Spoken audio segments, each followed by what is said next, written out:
Meet the Artist. I'm James Gainey, your host. Today we'll be talking with Roy Sanchez and his unique studio in downtown Astoria, Oregon. Roy, I want to thank you for the opportunity for coming in, giving us a chance to see behind the scenes. If you will, please introduce yourself and tell the people a little about yourself. Yeah, thank you, James. S we're going, right? Yeah. Okay. Sorry, I thought we were No, doing a you're test good. real You're quick. good.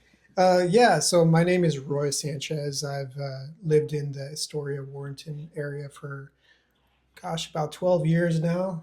I'm an artist. I have a background in education.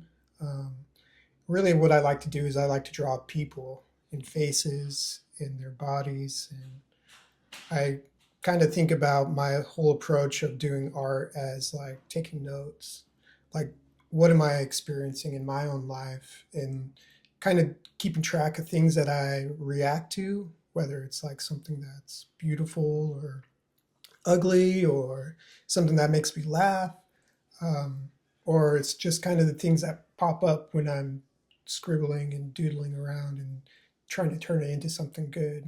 Um, and so I've always been really committed to serving my community in some way or another. And with education, that was my whole goal. And with art, it's something a little bit different. It is a type of service, I believe, but I'm Definitely. really trying to, in my own art, is trying to work with other people. And I think that I draw people, and I'm fascinated with people because of kind of a desire to connect more with people and understand other people, because I've always felt like I don't get other people. Like I feel like my brain works a little bit different than other people. And so I feel like I'm constantly kind of observing the world and trying to make sense of it. And sometimes it does make sense, but a lot of the time it doesn't. It's kind of an attempt. I understand. How would you explain your art journey up until this point? Well, it's really kind of come out of a need to express myself. I feel, even though being a teacher definitely requires creativity and patience and all sorts of things, um, I felt a little bit stifled at times without trying to say what I could say about or share my opinion about certain topics, um, about just everyday things. And so my art has really kind of started out with a journaling exercise. There's a really great comics creator and teacher named Linda Berry, and she had an exercise on Instagram. Draw yourself as Batman, and so I just really was like, oh, it used to be a nickname. People would call me Batman at a job I had, and like I just was like, oh yeah, Batman. Like, and I drew myself as Batman in my underwear on the couch, looking at my phone with my son eating a bowl of cereal, and I just felt like freeing, like I could actually say something and like share part of my life that I didn't think was really possible in just like I can't go down to the store and say, hey everybody, Batman. I'm Batman. Like, and it's not necessarily I think I'm Batman or anything, but like Linda Berry says, it's like putting yourself into an image that's recognizable allows you to kind of add things to that image and say things about that image. And I don't know if I'm saying anything about Batman, but it was really just something that was really helpful for me, Definitely. that gave me permission to talk about things that I wouldn't necessarily want to publish on social media, like complaining about my neighbors or like just silly things, like things that like kind of my son annoys me with at times. And like it's okay to talk about it if you turn yourself into a kind of an image that people don't necessarily think is you. You know. You mentioned permission, Mhm. giving yourself permission. How Yeah. early on did you give yourself permission to actually to feel free in what you're doing as far as your sketching? I think. Well, I quit being a teacher in about 2019 or so, and I started just kind of drawing as a way to kill the time with my son because COVID had started soon after, and it took me a while. I think the Batman exercise is really one of the times where I gave my permission to, like, I don't think I would have drawn myself in my underwear Right. and put it on social media if I didn't have like a Batman mask on the drawing at first. Exactly. And so after that, it was a lot of those types of exercises. And one other thing was drawing naked figures, nudes. That was something that I always felt like a little bit. I was walking on eggshells because I didn't want to be a teacher like the teacher who draws naked people, like, and so like I would not do that, or I would avoid putting myself in situations where, maybe somebody could interpret it The in a wrong way. different Right. way. Hmm. And so with art, Paul Polson, actually, one of Yes. the people you've interviewed for your, Shout out to Paul Paulson.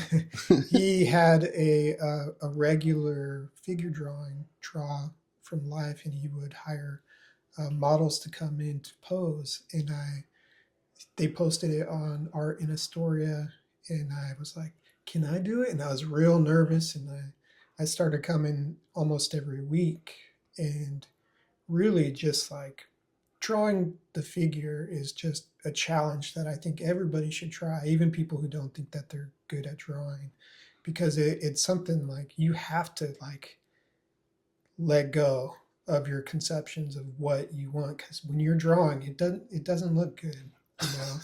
And if you just quit immediately because it doesn't look good, then you're not going to come up with something good. And you have to learn to kind of work with the frustration and like accept that, it's going to take a week or two to look at this drawing and be like, oh, I kind of like this now. Mm-hmm.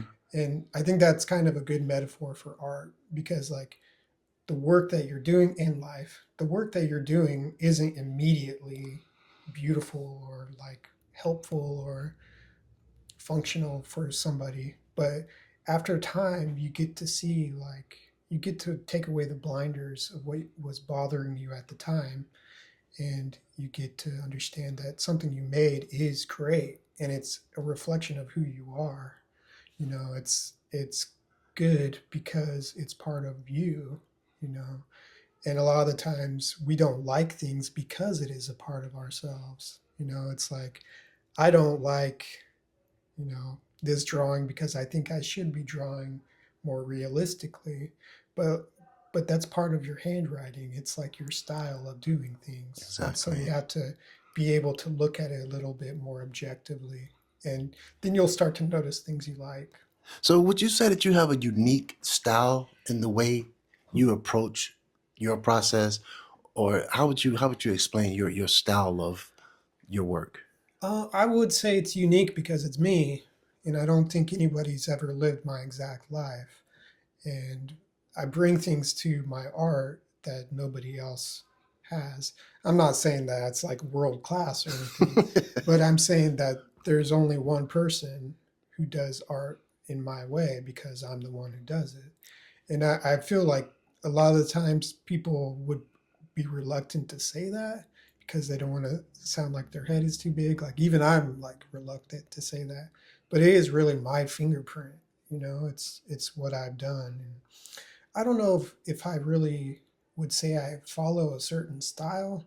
I definitely have artists that I look up to and that I've learned from, and then I try to use the information that I've gleaned from their stuff to inspire or to inform my stuff. But at at the end of the day, it's my hand putting the marks on the paper. Mm-hmm. So yeah, I don't really know how to describe my style. I would say I do a certain thing for figures, and then for my comics I do another thing, and I'm just trying to take notes on things so that I can kind of share what I'm feeling about it at that moment. So when you see something that you know that you're gonna want to sketch, is it something, is it the emotion, or is it striking something in you that makes you want to be like, I gotta sketch this right now? What is it about something that talks to you that say, sketch me? Well, it's kind of like the things that make you laugh. Like if you try to come up with what it is that makes you laugh, you're going to be talking a lot and it's not going to end up exactly what you wanted to say. And you just kind of know it. And it's like you see an image that you want to take a picture of, Hmm. or you see a movie and it, makes you feel emotional from watching it, like anger or sadness or whatever. I feel like these emotions they're different than reason or rational thought. Like there's something besides it that kind of informs that.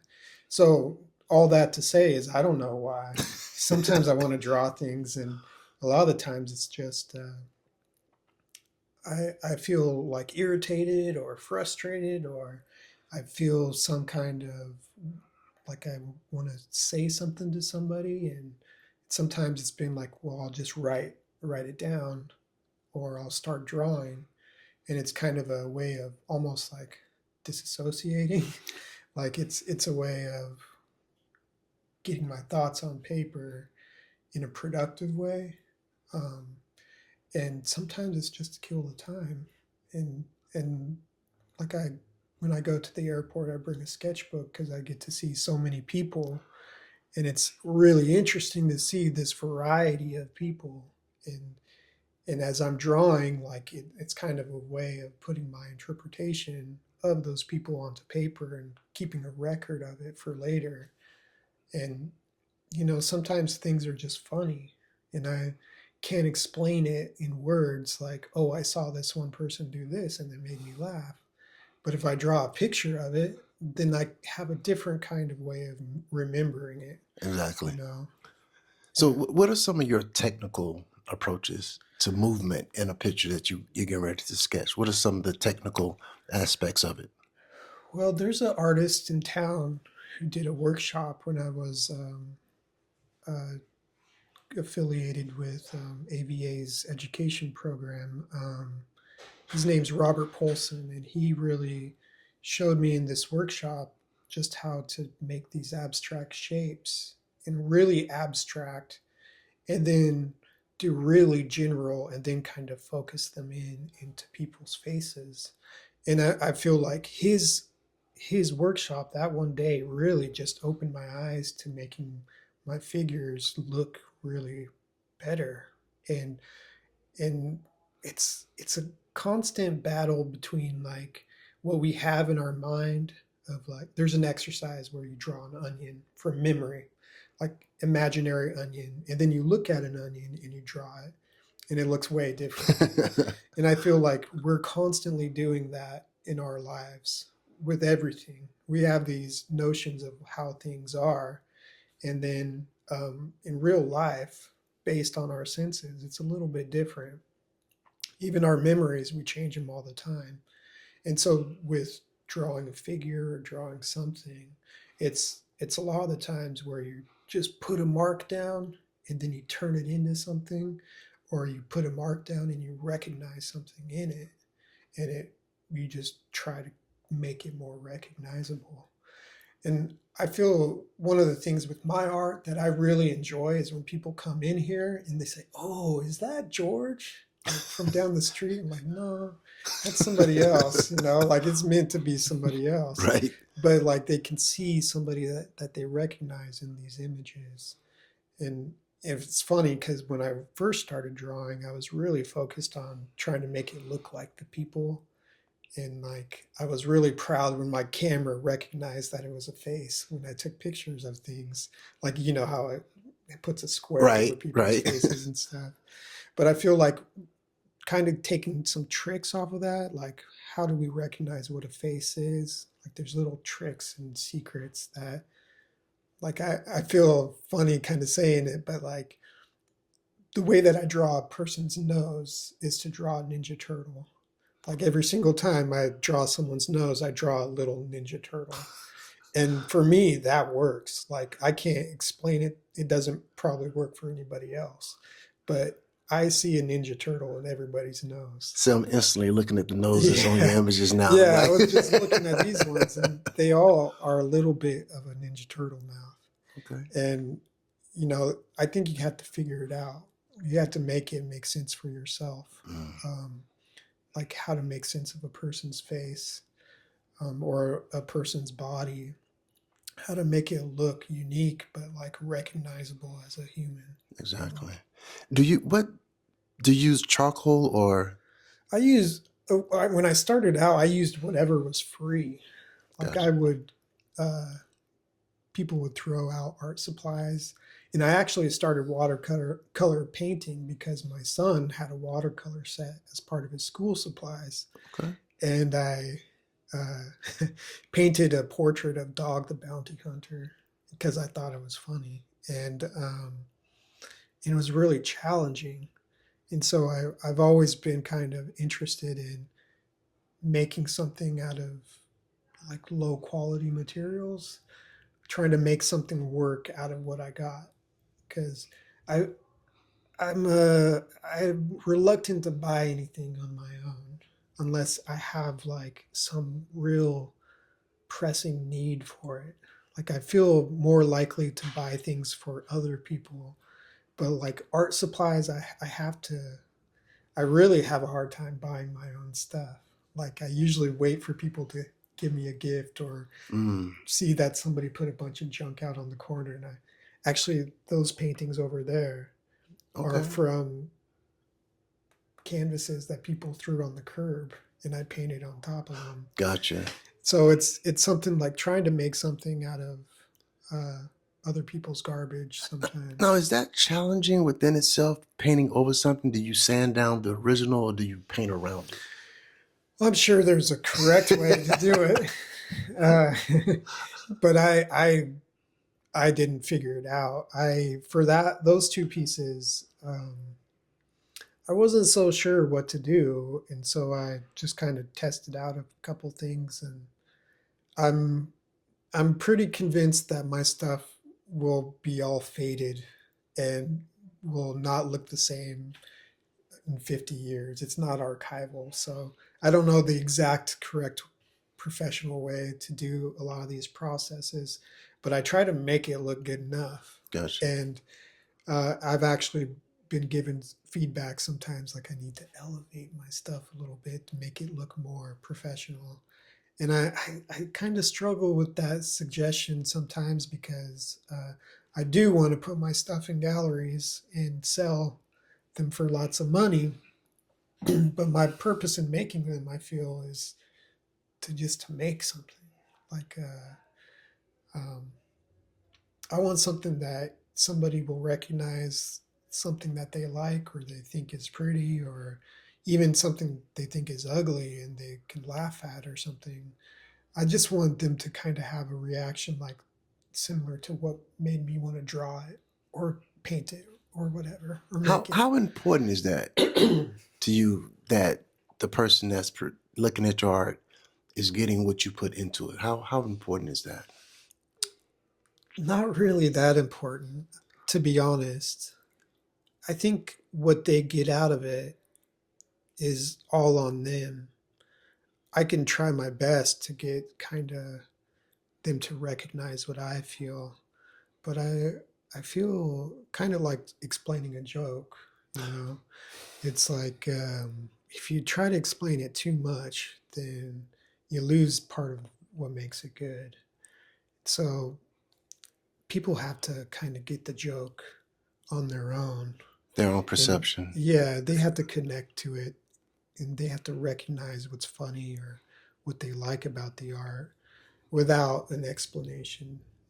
I feel, and tomorrow I might disagree with that answer because it's really interesting. I really like how people have different interpretations of everything, and I I'm mean, not going to explain the joke well. I You mean, know. 100 eyes see 100 different things, so it's all in the eye. Hmm. So yeah, I totally understand what you're saying.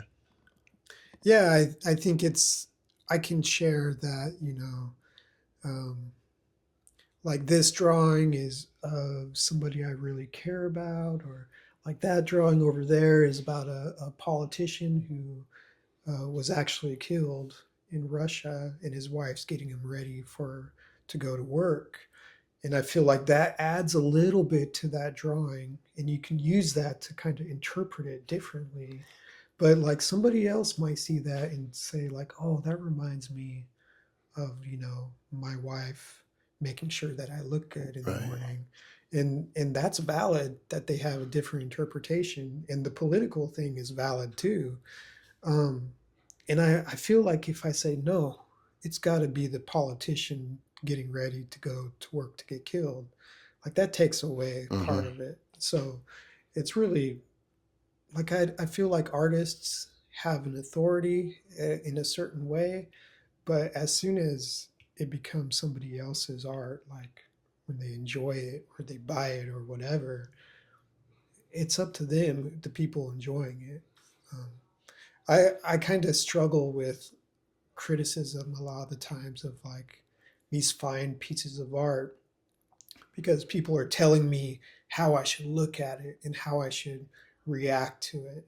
And I know that might not be the intention, but it could be just that, like, oh, this painting really matches this room, and it looks good in here. Or it could be like something that's a spiritual, like, important thing for somebody. And it really just depends. And it's really tough for me to explain.